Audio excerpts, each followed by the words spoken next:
Hey everybody, hope you're all doing well. My name is Steven and this is the Storytime channel. Today we have some pro-revenge stories. Our first story of the day is by an anonymous poster. Company A screwed me, so I helped the federal government to screw them back 10 million plus times worse. This was back in 2015. I had recently been let go from my previous gig. My dad had just been diagnosed with cancer, and due to my less than killer performance in channel partner sales, they needed me to start working weekends. Of course, this was a non-starter with my dad being sick, so we shook hands and went our separate ways. No hard feelings, but now I'm out of work. Crap. A month or two later, I was offered a great job with a large company that was a sizable bump in pay and a much better title. So of course I accepted, but I had to move across the country to take this job. But it was worth it, and Dad seemed to be on the mend and the cancer seemed to be in remission, so I felt okay with moving away. At the time, I lived about 30 minutes away from my parents. The new company was a massive short-term lending company with over 1,000 locations across the US and was the leader in payday loans, title loans, etc. I didn't love the idea of working for one of these types of companies, but I figured people make poor financial decisions all the time, and no one is forcing them to take the loan, and they likely understand what they are getting into. Important note: my job at Company A was basically to line up partnerships to help drive referrals to us from people looking for loans, but didn't qualify for a real bank loan, etc. I quickly ramped up the monthly revenue to 1 mil plus a month in just a few months being there. Everyone was nice, seemed like a good gig, except for one ex-army a-hole who I'll call Sergeant A-hole, who would make snarky comments about everyone, watch the clock, and report you to HR if you came in at 9:05 a.m. instead of 9 a.m., leaving at 4:45 p.m., not 5 p.m., etc. You get the picture.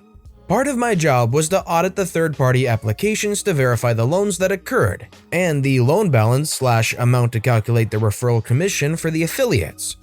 Basic due diligence.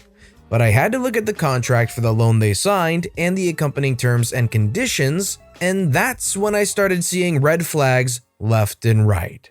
People on welfare or social security taking loans against their car title with payment terms they would never be able to pay back. Old ladies taking out a personal loan against their social security payments to help pay for their grandkids' school books, etc. Just heartbreaking scenarios.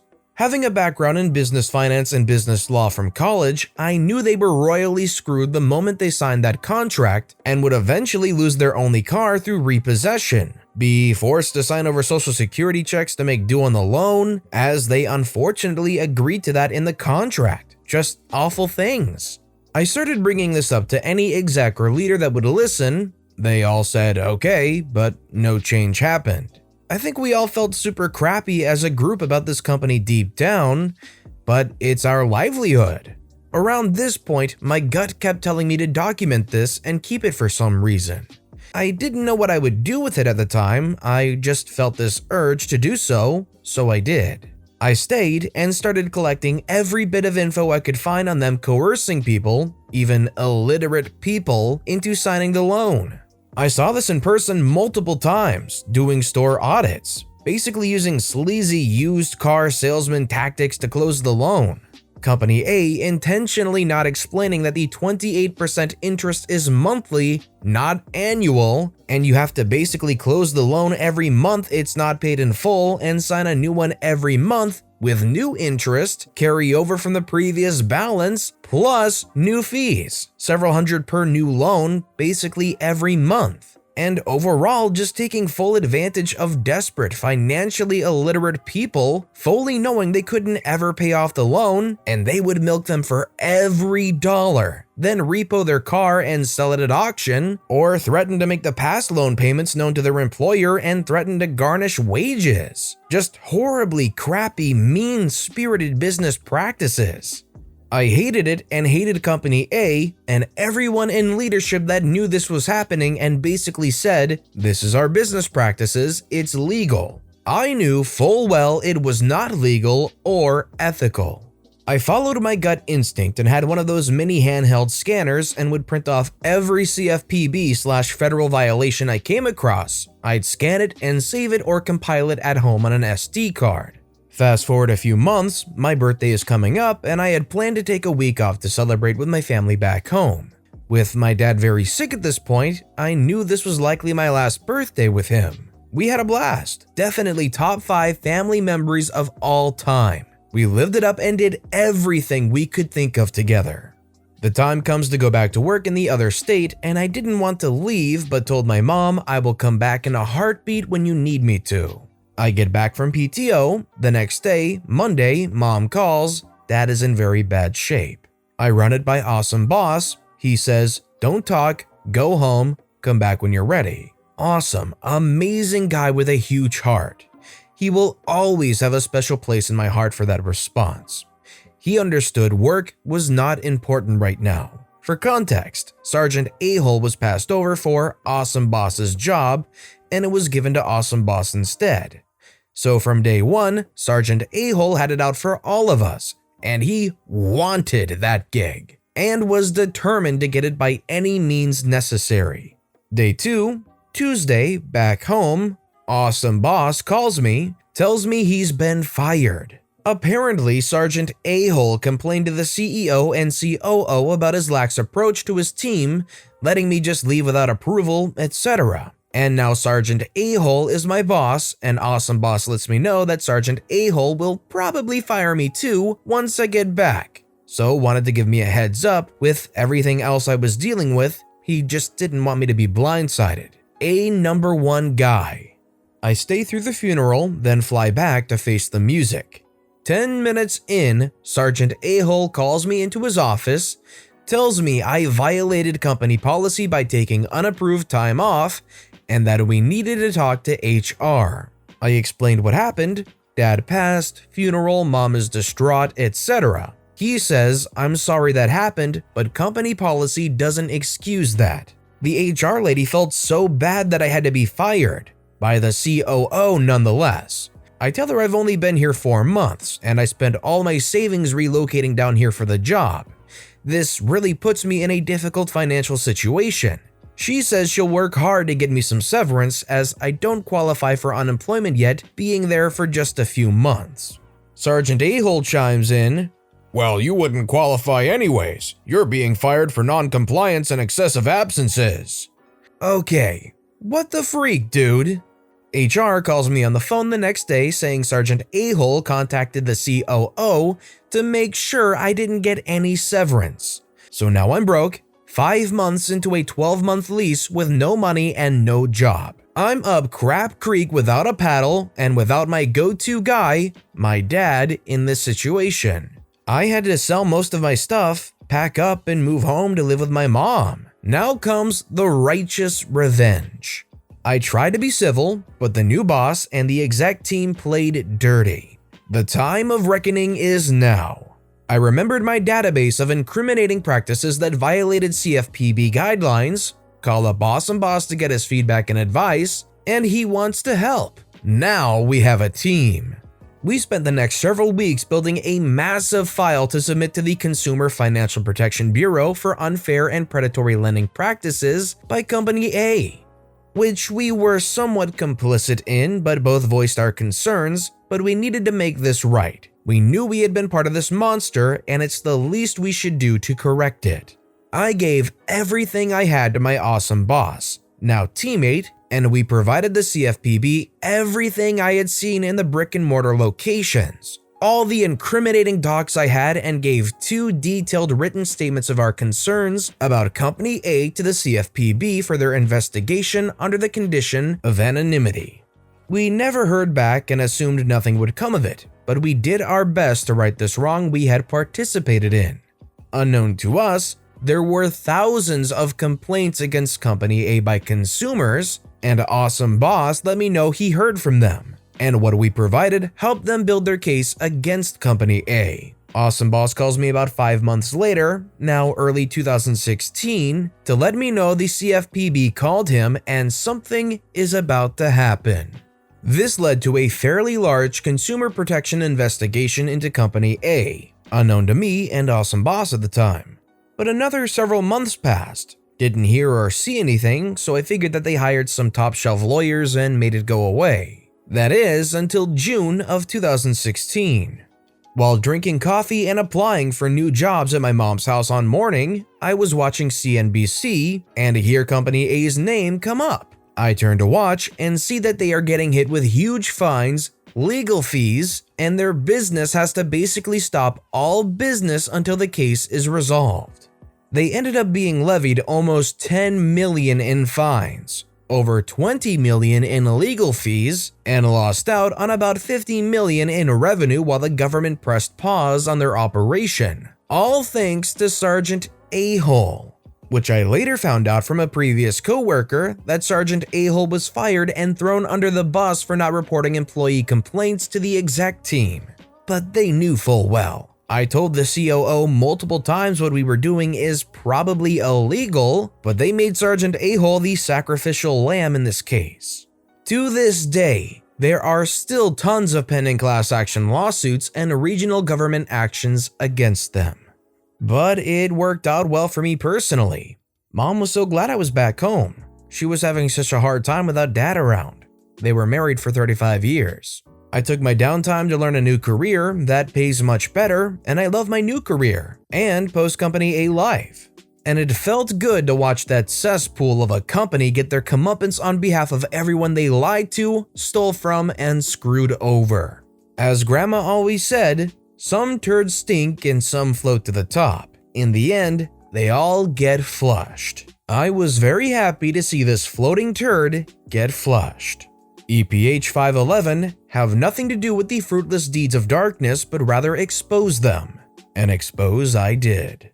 So this is a really big question for you guys. If you were in an OP situation and you had all this proof against this large 1,000 chain lending company, would you be brave enough to go forward with it to the proper channels and hope that the anonymity promised will stay true? Let me know if you would be able to face this company head on with just you and a coworker. I'd really like to hear your responses in the comments down below. And our final story of the day is by itsbudda. I help a local screen printing shop earn the reputation it deserves. Story happened a few years ago in 2015. Never really thought of posting this here until now, but I suppose it fits. The setup. I was a screen printer. I accepted a new job at a different shop for $13 an hour. Slightly better wage than my old job, and the place was much nicer. Let's just call it Waldron Sports Center / Apparel. They operate out of a large space in a local mall featuring a sports / joke apparel shop, multi-purpose gym, and a single automatic press in the back where they printed their stuff. Two brothers, let's call them Jake and Jarrett, own the company. Jake does most of the on-site management as Jarrett's more busy with other careers. They're running a squeaky clean M&R Diamondback press and the shop's super well organized. It's very climate controlled, whereas my previous place was just a plain warehouse with no heat / AC whatsoever that would often surpass 100 degrees Fahrenheit. Schedule is perfect and paychecks are direct deposited every Friday too. Another huge plus. Obviously, I'm excited. First 2 weeks go fantastic. That second Friday, I get my first check. It seems short, but I started mid-pay period on sporadic hours, so whatever. 1 week later, and my next check is significantly larger, but it's off. I go to Jake and ask him about seeing my pay stubs. He tells me that all of that is handled through an outside company, but Jarrett should have gotten my login info by then. He'll be back on Monday. I asked the other printer there if that was normal with the pay stubs, and he said not really, but vouched for the two, saying they probably just forgot. First thing Monday, I go to Jarrett and ask about the pay stubs, who tells me that's actually Jake's responsibility to make sure I get the info I need. Okay, what the freak? So I go back to him and ask him about it, and he says that he'll call the company and get my login info ASAP. Suspicious, but not having much other option as I was already almost a month removed from my old job, I go to work. A little while later, he comes in and gives me the login info. We finish the job and take a quick break. I log in and check my pay stubs, and it turns out these guys are paying me $8.10 an hour instead of the $13 I was promised. Oh man, I'm livid. Obviously, I gotta confront Jake about this. Never been through this before, but I'm pretty sure I know what's going on here. I quickly Google conversation recording law. See, Ohio is a one-party consent state, meaning if I'm part of a conversation I record, it is both legal and admissible in court. So I set my phone to do just that, put it in my pocket, and go confront the dude. Hey, so I checked my pay stubs and you're only paying me $8.10 an hour. Would you like to tell me what's going on here? He looks kinda dumbfounded, shakes his head. It's supposed to be $13 an hour. Well, you've been paying me $8.10 and you owe me over $400. Well, that's not supposed to happen. I'll call him and see what's up. So I go back to the shop, stop the recording, and start setting up the next job to pass the time. I'm holding out hope that this is all just a misunderstanding, but I'm pretty sure it's not. Regardless, I gotta at least play ball while I follow through. Jake comes in and says, "We'll have your money fixed on your next paycheck." I say, "With back pay?" "Yes, it'll be on the check." So I begrudgingly wait for the next week. I wake up Friday morning and check my bank account. And much to my not surprise at this point, another minimum wage check and another few $100s they owe me. So I decided to stay home that day. I get a text 15 minutes after the time I'm supposed to be there. "Hey, this is Jake, what's going on?" "You just sent me another minimum wage check. You owe me $700. I'm not coming in until you pay me the money that you owe me." "Well, I was gonna write a check for the difference, but I accept your no call, no show. Thanks." "That's not how this works, dude. You still owe me $700 and now I have this text from you admitting it." No more responses. So I do as any millennial would and leave a negative review on their page and start commenting on every single post they have, which gets deleted immediately. I get a text from Jake. "You'll be hearing from my lawyer. Is your mother's address still correct?" I never told them any personal details about family or living situation, and this mother wants to assume while literally stealing what would be rent money. I say, "Cool, call them. They better have my check ready." The revenge. I had the dude cold. I basically have a concrete admission of guilt from text and audio evidence. Now I just gotta figure out what to do. I send a message to a troubleshooter reporter who made his career exposing these exact kinds of scams, and he tells me that without signing an employment contract, I'm pretty well screwed, and that maybe I can try small claims court, but that probably won't work out, and apologized for being unable to help. I looked both Jared and Jake Walden up in the local court of clerk websites just out of curiosity. Turns out, Jake's been sued multiple times for this exact thing and lost twice. And then it hits me. I'm in a band and have paid Facebook to promote posts advertising my concerts before. It's cheap and it generally gets some results, at the time at least. I created a Craigslist post detailing this exact story, and I included links to his and the company's court records as a centerpiece. I make a page on Facebook called Former Employee and make one single post. Avoid Waldron Sports Center and Apparel. Dishonest employer. I then sponsored the post. I put in $15 over the course of 10 days for ads, and I targeted them directly to people who liked their page, any of our local sports teams, screen printing, or the mall itself, who lived specifically within a few miles of their shop. Within a couple days, the post had been shared over 2,000 times. I got a message from him 4 days later begging me to take it down, and a check for every missing penny 2 days later. I went to the bank to cash it and told the two cashiers at the counter the story. We shared a laugh because both of them had seen the post that morning. I sent him a message saying, "I got the money. Next time, don't try to scam somebody who's much smarter than you." That felt good. I continued to share my story anytime it was relevant to a public post. I guess he saw one a few months later, messaged me again and said, "We already gave you the money, please stop." I told him, "I gave you so many opportunities to do the right thing and you still went out of your way to be a piece of crap. You shouldn't have done that. Go freak yourself." That felt even better. I could definitely see this kind of strategy working very well for a sort of small community or a very well-contained community. If that Facebook advertising hits directly at that target demo, I'm sure a lot of eyes are going to see this very blatant calling out of this company. And if it seemed very legitimate to me, it probably would negatively affect my reception about this company, so it worked well for OP. It was a good strategy.